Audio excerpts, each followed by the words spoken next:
हवा में जो सबसे ऊंची नाजुक सीधी निकली शाख, मांगूं नाते नबी लिखने को रूहे कुदस से ऐसी शाख। तो यानी नबी पाक का असल में जिक्र इतना बुलंदो वाला है कि दुनिया की सबसे बेहतरीन, सबसे कीमती, सबसे बुलंद चीज लेकर भी अगर उसके जरिए नबी पाक का जिक्र किया जाए तब भी उसका अदब और उसका मकाम डिफाइन नहीं हो सकता, क्योंकि अल्लाह ने नबी पाक को मकाम ही ऐसा अता फरमाया। तो हम अपनी तरफ से जब भी, अभी इसमें ये सीखने को मिल रहा है कि जब जिक्र मुस्तफ़ा अलैहिस्सलाम हो, हम नात पढ़ें, बयान सुने, तो उसमें अदब का तकाजा क्या होना चाहिए, अल्फाज का चुनाव कैसा होना चाहिए। नबी पाक के लिए जब आप बात कर रहे हैं तो आपने उसको बहुत ज्यादा जिसको एहतियात से गुफ्तगू करनी है कि अव्वल तो हमारे पास अल्फाज ही नहीं है, लेकिन अगर अल्फाज का चुनाव हो तो सबसे बेहतरीन अल्फाज में हमें जिक्र करना। अच्छा, यहाँ एक चीज और भी अगर आप ऐड फरमाएं कि जैसे कि अल्फाज का चुनाव नबी पाक के लिए अदब व एहतराम अल्लाह। अब सोशल मीडिया पे बहुत सारे लोग हैं, तो किन को सुने जिनके अल्फाज में अदब हो, एहतराम हो, नबी पाक सल्लल्लाहु अलैहि वसल्लम के लिए बड़ी निहायत यानी गायत दर्जा ताज़ीम वाली बातें करें, या फकत नाम लेके आगे गुजर जाएं?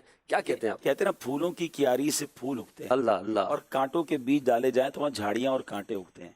आपको लोगों की बातों से पता चल जाता है कि किस क्यारी से उगा है। अल्लाह, अगर जहाँ अदब का पानी है, अदब की फसल है, वहाँ अल्फाज भी आपको अदब वाले मिलेंगे। वरना कुछ लोगों के अल्फाज से ही समझ आ जाता है कि इनके अंदर बदतमीजी कितनी है, बेबाकी कितनी है, अल्लाह रसूल के नाम पर, सहाबा अहले बैत के नाम पर, औलिया किराम के लिए किस कदर गलीज ज़बान इस्तेमाल करते हैं, और कहते हैं ये बेअदबी नहीं है। यार ये बात तो अपने माँ बाप के लिए नहीं कह सकते। आजकल अदब वाले लोग एक दूसरे के लिए नहीं कह सकते, और आप किसके लिए बात कर रहे हैं? ये तो ईमान से खारिज होने वाली बात है। जितना अदब करें वो कम है। सुभान अल्लाह। आप ये देखें कि सरकार दो आलम अलैहिस्सलाम का नाम मुबारक, हालांकि अल्लाह ने कुरान पाक में नबियों को उनके नामों से याद फरमाया, मगर कुरान में कहीं यासीन फरमाया, कहीं ताहा फरमाया, कहीं या अय्युहर रसूल फरमाया, कहीं मुद्दस्सिर फरमाया, मुज़म्मिल फरमाया। यानी खुद रब अपने हबीब से कैसे बात कर रहा है। हम नबी पाक अलैहिस्सलाम का नाम लेते वक्त या अल्लाह के प्यारों का नाम लेते वक्त कितना अदब जरूरी है। माशाअल्लाह, अल्लाह पाक हमें अदब नसीब फरमाए।